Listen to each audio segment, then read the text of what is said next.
Reels वाली बहू। प्रज्ञा को रील्स बनाने का बड़ा ही क्रेज है और वो दिन भर रील्स बनाती रहती है। खाते पीते घूमते फिरते घर में कॉलेज में रील्स बनाने के कारण प्रज्ञा पूरे कॉलेज में हाईलाइटेड है।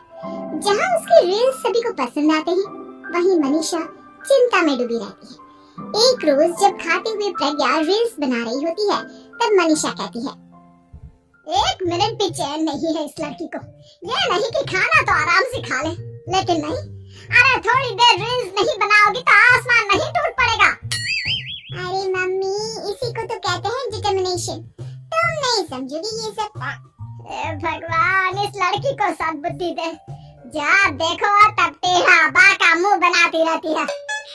मनीषा की बात का प्रज्ञा पर जरा भी असर नहीं होता और वो खाते खाते रील्स बनाती रहती है। दिन बीतने लगते हैं और देखते देखते प्रज्ञा का कॉलेज भी खत्म हो जाता है। आए दिन कोई ना कोई मनीषा को प्रज्ञा की शादी करवाने का सुझाव दे जाता है। सब ठीक ही कहते हैं, प्रज्ञा की शादी कर देनी चाहिए। अपने घर के काम काज में व्यस्त हो जाएगी तो खुद ही ये रील्स और नाच गाना बंद हो जाएगा। मनीषा और प्रेम प्रज्ञा के लिए एक अच्छा लड़का ढूंढने लगती है और तभी विकी का रिश्ता प्रज्ञा के लिए आता है, जिसने प्रज्ञा को उसकी रील्स देखकर पसंद कर लिया था।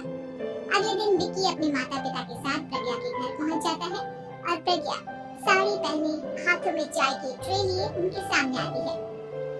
जब विकी को पसंद है तो हमें भी बहू पसंद है। बहन जी, आप बारात की तैयारी कीजिए। एक बार लड़का लड़की अकेले में बात कर ले तो अच्छा रहेगा। हाँ हाँ, क्यों नहीं। मनीषा विकी को प्रज्ञा के कमरे में भेजती है, जहाँ प्रज्ञा पहले से ही रील्स बना रही होती है।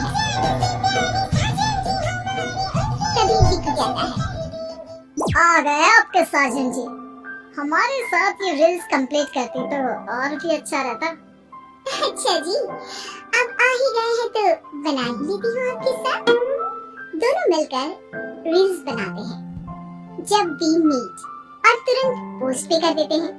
फिर विकी कहता है, जब आप साड़ी में चाय लेकर आए तब मुझे लगा कि कहीं मैं गलत करने तो नहीं आ गया। अब सही है।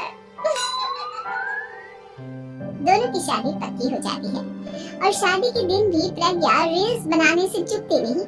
यहाँ तक कि बारात के समय भी नाचते हुए रील्स बनाती है। सभी लोग प्रज्ञा की तारीफ के पुल बांध देते हैं और प्रज्ञा नाचती गाती अपने ससुराल चली जाती है। सब कुछ अच्छा चल रहा होता है। प्रज्ञा यहाँ भी दिन भर हर चीज की रील्स बनाती रहती है। लेकिन कुछ दिनों के बाद जब सुनीता कहती है, बहू, ये रील्स के साथ साथ कुछ काम भी कर लिया करो। वैसे तुझे और क्या क्या बनाना आता है? मम्मी जी, वैसे तो सब कहते हैं कि मैं सब कुछ अच्छा बनाती हूँ, लेकिन मुझे लगता है कि मैं मैगी अच्छा बना लेती हूँ। हाँ, कॉफी भी अच्छा बना लेती हूँ और मुंह तो सबसे अच्छा बना लेती हूँ। अच्छा अच्छा। सुनीता अपना माथा पकड़ लेती है और कहती है, बहू, कुछ खाना बनाना भी सीख लेती हूँ।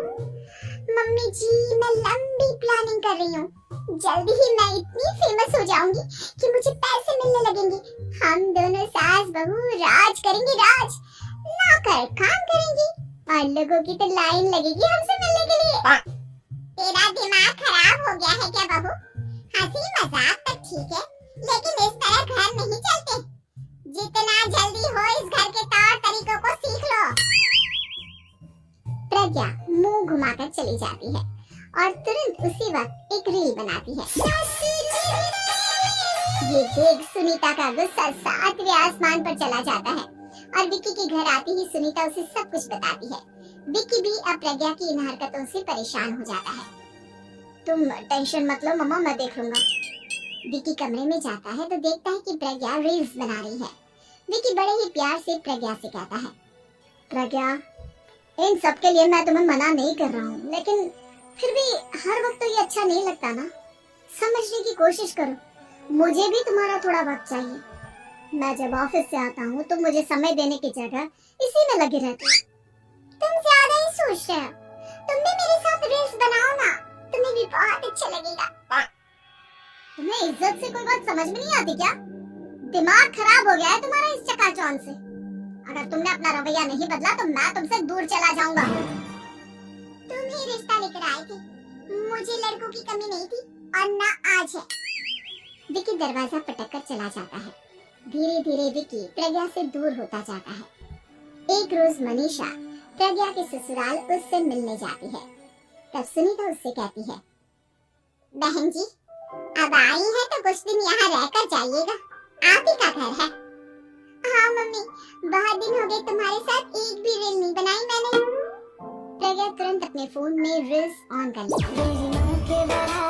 ये सब मुझसे नहीं होता। तेरा ये भूत अभी तक नहीं उतरा क्या? बहन जी आप कुछ कहती नहीं क्या इसे? जब आप ही कुछ नहीं कर पाई तो मैं कर ही क्या सकती हूँ? सास तो वैसे ही बदनाम है। शाम को घर की लाइट चली जाती है और मनीषा प्रज्ञा से कहती है, मेरे घुटनों में बहुत दर्द हो रहा है, तू लाइट का कुछ इंतजाम करना बेटा। अच्छा कैंडल जला देती हूँ मम्मा। प्रज्ञा गाते हुए कैंडल जलाती है और खिड़की के पर्दे के पास रख देती है। मनीषा जिसे बहुत दर्द हो रहा है वो सो जाती है और प्रज्ञा हमेशा की तरह अपने रील्स में लग जाती है। उधर कैंडल की वजह से पर्दा आग पकड़ लेता है और मनीषा के कमरे में आग लग जाती है। बचाओ! कोई है, बचाओ!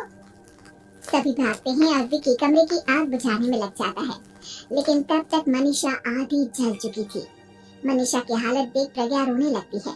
विकी मनीषा को तुरंत हॉस्पिटल ले जाता है और उसे एडमिट कराता है।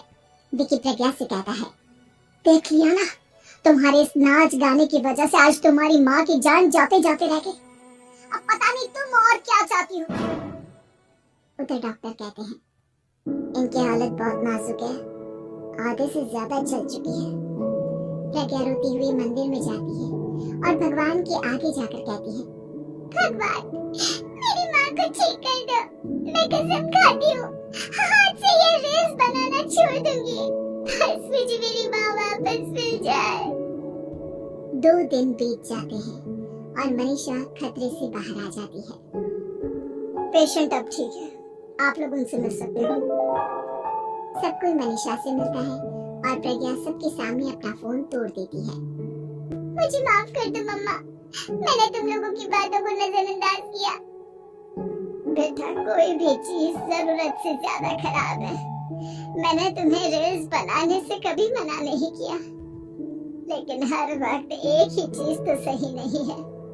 मैं समझ गई हूँ मम्मा, आई एम सॉरी।